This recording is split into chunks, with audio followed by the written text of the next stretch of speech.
bicara kami sebagai praktisi hukum atau advokat melihat sisi permasalahan ini tentu harus dilihat dari sudut pandang hukum. Tentunya bicara donasi itu kita harus bicara dulu terkait undang-undang. Yang jelas ada undang-undang yang mengatur terkait pengumpulan uang atau barang. Jadi donasi atau pengumpulan uang atau barang itu ada undang-undangnya, diatur di dalam Undang-Undang Nomor 9 tahun 1961. Juga diatur di dalam Peraturan Pemerintah 28 1980 dan juga Permensos. Itu turunannya yang mengatur tentang pelaksanaan terkait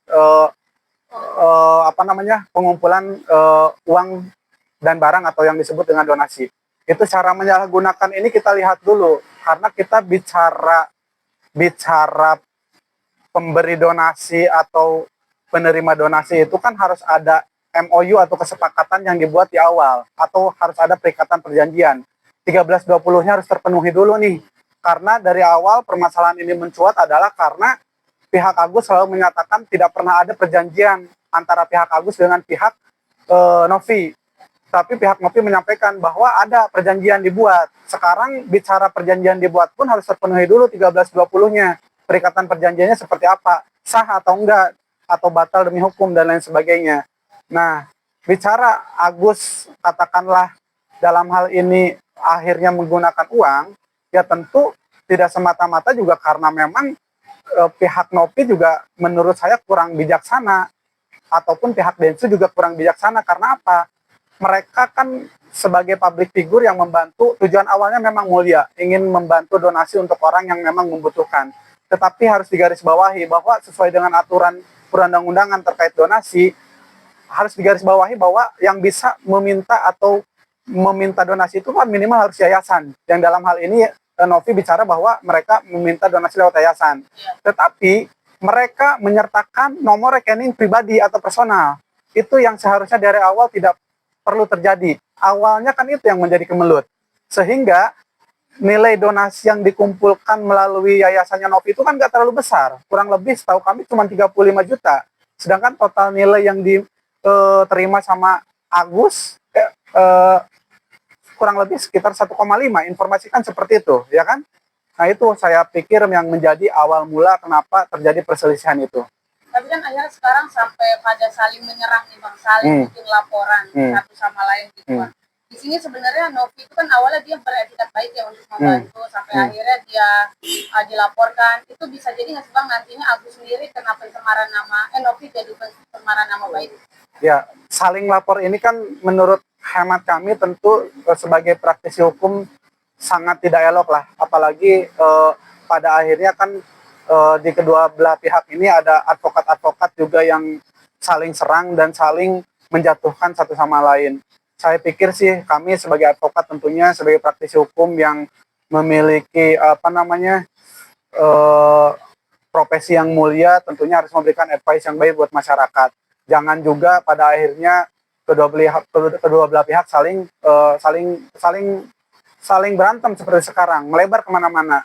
Kan udah tidak fokus pada substansi lagi, sudah tidak fokus lagi pada permasalahan yang sebenarnya, sehingga terjadilah kasus-kasus yang dihadapi Denny Sumargo dengan Farhad, Abbas, dan lain sebagainya. Harusnya ya tidak bijaksana lah menurut kami tentunya.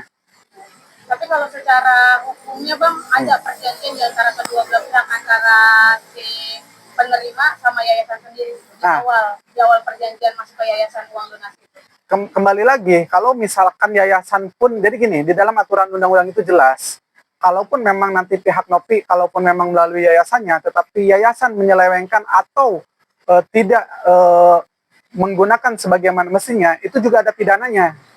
Itu ada pidana juga dan ada dendanya juga, walaupun memang tidak besar. Karena apa? Itu dia tadi saya sampaikan bahwa terkait undang-undang pengumpulan uang atau barang atau donasi ini sebenarnya hanya boleh dilakukan oleh yayasan atau organisasi masyarakat, tidak bisa melalui perorangan. Dan itu pun sebenarnya bicara undang-undang itu harus melalui Permensos, izin bupati, izin lurah dan lain sebagainya. Bahkan daluarsa waktu untuk pengumpulan donasi pun dibatasin kurang lebih 3 bulan.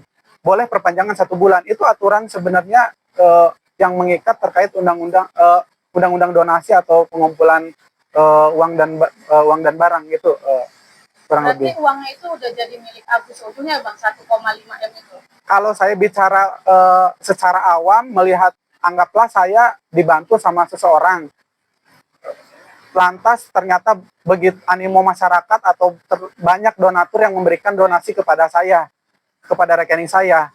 Secara faktualnya itu adalah menjadi hak milik saya. Saya mau apakan uang itu terserah saya. Cuman memang etikanya dalam hal ini Agus Salim tentunya harusnya mendapatkan advice juga dari pengacaranya bahwa harus ada etika, di mana memang saya pikir sih sebenarnya kalau dibicarakan baik-baik sebenarnya akan selesai. Karena dari awal ini sudah masuk ke, mohon maaf izin menyampaikan, ke beberapa advokat atau yang menurut saya sih kurang tepat untuk bisa mengadvise klien dengan baik. Jadi akhirnya perpecahan dan keributan yang terjadi sampai sekarang ini dan melebar kemana-mana Berarti tentunya. Agus berhak ya Bang atas uang donasi itu kan sampai matanya buta gitu. Kalau bicara hak tentu itu hak Agus kalau menurut saya. Karena bagaimanapun juga uang donasi itu diberikan sama donatur yang pastinya ikhlas. Artinya dia mau memberikan karena memang keikhlasan dia. Bicara dan donatur itu tidak bisa kita kontrol. Siapa yang ngasih, dari mana dia ngasih, berapa dia mau ngasih. Sekarang kalau bicara ngasih 1.000, terus dia nuntut kembalikan uang saya karena tidak dipergunakan untuk mengobati matanya. 1.000 itu emang bisa cukup untuk apa juga kan gitu. Logikanya kan di situ.